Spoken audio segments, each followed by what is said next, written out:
అధ్యాయము 66వ అధ్యాయములో 2వ వచనంలో 3వ లైను, ఎవరు తీనుడై కలిగిన హృదయము గలవాడై నా మాట విని వణుకుచుండునో వానినే నేను దృష్టించుచున్నాను. చిన్న ప్రార్థన చేసుకున్న పరిశుద్ధ సర్వశక్తి మందిర మహాగరుడ మీ పాదాలు వందనాలు తండ్రి. ఎవరు తీనుడై కలిగిన మనసు గలవాడు, వెలిగిన మనసు గలవాడు, హృదయపూర్వకంగా తండ్రి అయినా శక్తి చేత ద్వారా అయినా నీ పరమ చేత బలాభివృద్ధి అందించే దేవుడు కదా తండ్రి.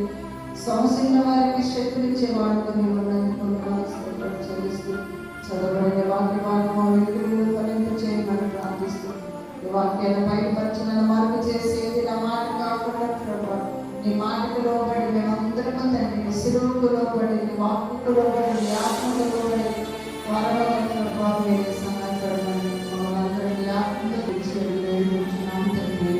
ఆమేన్. మనం వస్తున్నాం కానీ చాలా మంది ఉన్నారు కానీ నాటానికి వాడు నానేది. ఎందుకంటే వెళ్తే బాగుపడతారా ఇద్దరికి వెళ్ళడానికి వీలు పడదా నువ్వు వెళ్ళకూడదా అని వాళ్ళు నాకు చేస్తారు. ఏదో ఒక పని ముఖ్యమైన పని వారికి టయానికి అడ్డొచ్చేటట్టుగా చేస్తున్నాను సాధారణ అలా చేస్తుండ్రు. కానీ దానిని ధిక్కరించుకొని దానిని దాని మాట లెక్క చేయకుండా వచ్చి మాట వినాలని దేవుడు నామమునకు లోబడే వారుగా ఉన్నట్లయితే వాడికి ఏం చేయలేడు. కానీ దానికి లోపడుతున్నాం. లోకము తట్టు కాక నీ శాసనముల తట్టు నా హృదయాన్ని తిప్పు అంటాడు. వ్యర్థమైన వాటిని చూడకుండా నా కళ్ళలో తిప్పివేయము అంటాడు. 19:36-37 వచ్చినాక ఇప్పుడు ఏం చేస్తున్నారంటే లోకము తట్టు చూస్తుంటున్నారు కానీ ఆయన తట్టు చూడట్లేదు. వ్యర్థమైన వాటిని చూస్తుంటున్నారు కానీ ఆయన వాక్యం వైపు చూడట్లేదు అనమాట. అలాగనే ఇప్పుడు లోకంలో ఉన్నంత శరీరాశ నేత్రాశ జీవపు డమ్మం కాబట్టి నేత్రాశకు శరీరాశకు జీవపు డమ్మానికి ఏం చేస్తున్నారంటే లోబడిపోతున్నారు కదా, లోబడిపోతున్నారు. కనుక ఈ అవస్థను మాత్రం అలా లోబడలేదు. ఈ అవస్థను మాత్రము వాటన్నిటి నుండి ధిక్కరించి వాటన్నిటిని కాడగలుగుకొని అతిశీఘ్రముగా కాళ్ళ కింద చిత్తగలిగేవాడుగా ఉండడు. కానీ అందుకోసం ఆయన కొరకు ఒక పరలోక రాజ్యము ఏర్పాటు చేసి ఉన్నది. పరలోక రాజ్యము ఒక పాలిభాగస్తుడిగా ఉండడానికి, ఒక స్థానముగా ఉండడానికి, ఒక యోగ్యుడిగా ఉండడానికి, ఒక స్తంభముగా నిలబడటానికి, ఒక హతసాక్షిగా మార్చబడటానికి దేవుడు ఆయనను ఏర్పాటు చేస్తుంది. రండి చూద్దాం. అపొస్తలుల కార్యాలు 7వ అధ్యాయము అపొస్తలుల కార్యాలు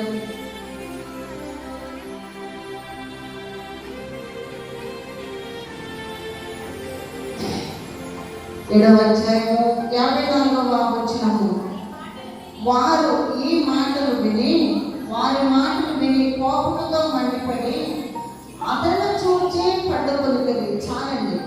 వారి మాటలు విని కోపంతో మండిపడి, కోపంతో ఏం చేశారంటే మండిపడి అంటే హృదయముంటూ ఏం చేశారంటూ హృదయములైనందు నరకబడిన వారే అంటే అతన్ని నరకాలి చంపాలి అన్న ఉద్దేశముగా అతని మీద కోపముతో మండిపడుతూ వస్తున్నారు అనమాట.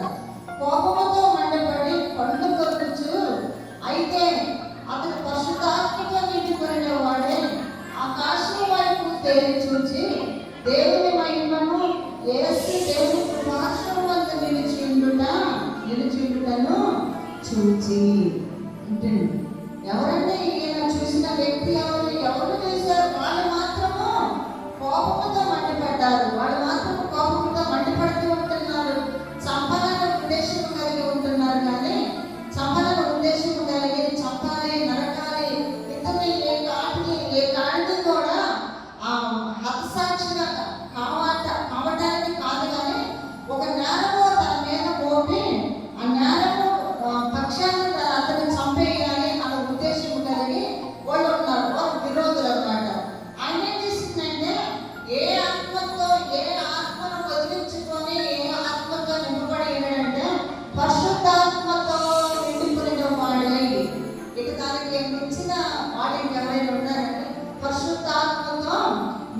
నిండుకొనిన వాడై, పరిశుద్ధాత్మతో నిండుకొనిన వాడై. పరిశుద్ధాత్మతో నిండుకొనడు. పరిశుద్ధాత్మ నిండుకొనిన వ్యక్తిని ఎవరు ఆఫ్ చేసినా ఆగుతారా? ఆగరు. ఎవరు ఒకవేళ ఏదైనా మాట అడ్డు వచ్చినా వాడు ఆ మాట యందు లక్ష్యం ఉంచదు. ఇతని పరిస్థితి అంతే ఉంది. ఇతను ఏదైనా చెప్తే ఆ మాట అడ్డుపడటానికి వెళ్ళటానికి కానీ దాని వైపు చూడటానికి కానీ ఆయన ఇష్టపడేవాడుగా, ఇష్టపడనివాడుగా ఉంటాడు. ఆకాశము తెరవబడటయు మనుష్య కుమారుడు దేవుని కృపాసనమందు నిలిచియుండుటయు చూచుచున్నానని చెప్పెను. ఏం తెరవబడదండి? ఆకాశము తెరవబడ. ఆకాశం తెరవబడటమే కాదు, మళ్ళీ ఏం చేసిండు? మనుష్య కుమారుడు దేవుని కృపాసనమున నిలిచియుండుట. ఎక్కడో భూమి మీద అనాదిగా వెలువబడినటువంటి యొక్క వాడు, ఎందుకు పనికిరానటువంటి యొక్క వాడు, ఏ ఆదరణ లేనటువంటి యొక్క వాడు, ఎవరు ఆపదలో ఆదుకున్నటువంటి యొక్క వాడు ఆకాశం వైపు తేరి చూసినప్పుడు, ఆకాశము తెరవబడి ఉన్నప్పుడు మనుష్య కుమారుడు దేవుని కృపాసనమున నిలిచియుండుట చూచిండు అని అంటే, ఈ భూమి మీద ఉన్న వ్యక్తి అలా చూచిండు అని అంటే అతనిలో ఏమన్నదండి? పరిశుద్ధాత్మ శక్తి నిండుకొని ఉంది. కాబట్టి నేను ఏదైనా ఇక్కడి నుంచి వెళ్ళాలంటే పరలోకానికి ఆయన చూపు వెళ్ళి దేవుని కృపాసనమున యేసుక్రీస్తు నిలిచుండట చూచిండు. అలాగే అంటాడు 3:10 ఏమంటాడండి? యెహోవా యందు భయభక్తులు గల వారు మాట్లాడుకొనుచుండుట యెహోవా ఆకాశమందుండి ఆయన చెవి యొగ్గును. ఆలకిస్తుందన్నమాట. చెవి యొగ్గుతుండు వింటుడు. ఏం మాట్లాడుకుంటున్నారా? ఏమి వింటున్నారు? ఎక్కడ నడుస్తున్నారా? ఏ ఫోన్ మాట్లాడుతున్నారా? చూస్తారా? చూడండి, మనకి ఇప్పుడు సీసీ కెమెరాలు వచ్చాయి, ఇప్పుడు ఫోన్లు వచ్చినాయి. కానీ ఆది కాలంలోనే జగత్తు పునాది వేయబడక పూర్వమే క్రీస్తులోనే సీసీ కెమెరా పెట్టిండు. జగత్తు పునాది వేయబడక పూర్వమే స్తమముగా ఉన్నప్పుడే, నిలబడి ఉన్నప్పుడే, భూమి ఆకాశము సృష్టింపబడక మొదటే ఆయన ఫోను ఏర్పాటు చేసింది. ఏర్పాటు చేసింది? ఫోన్ ఏర్పాటు చేసింది. ఎందుకు? మనం భూమి మీద ఉంటే మొరపెడుతుంటే ఆయన వినపడుతుందంటే మనం ఫోన్ చేస్తున్నామో చేయట్లేదండి ఆయనకు. అందుకే నాకు మొరపెట్టుము, నేను నీకు ఉత్తరం ఇచ్చేదను, నీవు గ్రహింపలేని గొప్ప సంగతులు, గూఢమైన సంగతులను నేను నీకు తెలియజేస్తున్నాడు. ఇర్మియా గ్రంథంలోని కదండి అలా అంటాడు. అయితే ఈయన అంటాడు కదా, నిలిచియుండుట చూచుచున్నానని చెప్పి అప్పుడు వారు పెద్ద కేకలు వేసి చెవులు మూసుకొని ఏకమ్మగా అతని మీద పడి ఒకే శబ్దములో ఒకేసారి ఒక్కడే కదండి, ఒక్కడే 10 మంది ఈయన ఏం చేశారు? ఒకే చోట ఆయన చంపేయాలి, అసలు చంపేయాలి, ఇతను బ్రతకనేయకూడదు అని చెప్పి. ఎందుకు మాట అంటేనంటే 51వ వచనంలో ముస్కులారా హృదయములను చెవులను దేవుని వాక్యములను లోపరచువాలని వారులారా మీ పితరులని ద్వేషించుచున్నది. ఏంటంటే సగం ద్వేషించడానికి కారణం ఏంటంటే లోకములో నుండి ఆయన ఏం చేసిండు? ఏర్పరచుకున్నాడు. లోకంలో నుండి ఏర్పరచుకున్నాడు. మీకంటే ముందుగా నన్ను ద్వేషించాడు కాబట్టి మిమ్మల్ని ద్వేషించిన పెద్ద విశేషమైన పని కాదు అంటే మీకంటే ముందుగా నన్ను ఏర్పరచుకున్నాడు. అందుచేతనే లోకము మిమ్మల్ని ద్వేషించుచున్నది.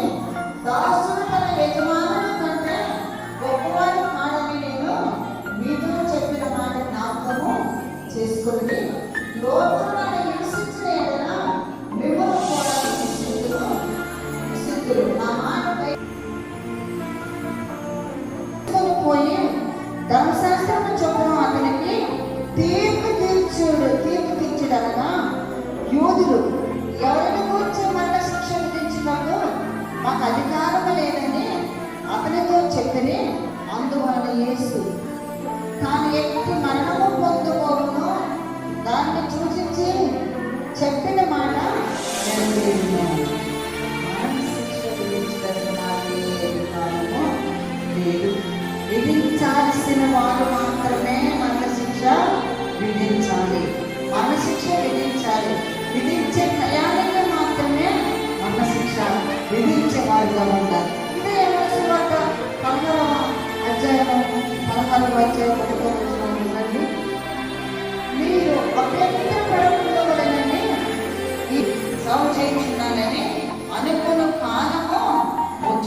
అది అంటాడు, మిమ్మల్ని ద్వేషించినప్పుడు, చంపినప్పుడు, హింసించినప్పుడు మీరు మాత్రం అభ్యంతరపడి, మీరు అభ్యంతరపడే అవసరము లేదు. ఎట్లా ఉండమంటున్నాడు? ధైర్యం కలిగి నా కొరకు మీరు ఒక క్రీస్తు సాక్షులుగా నమ్మచింది. ఏమని చదువుతున్నాం? 66వ అధ్యాయం 3 వచ్చిన ఎవడు దీనుడై నలిగిన మనసు గలవాడై నా మాట విని వణుకుచుండును, నేను వాణిని మాత్రమే దృష్టించుచున్నాను. నేను వాణినే దృష్టించుచున్నాను. ఇప్పుడు స్తపన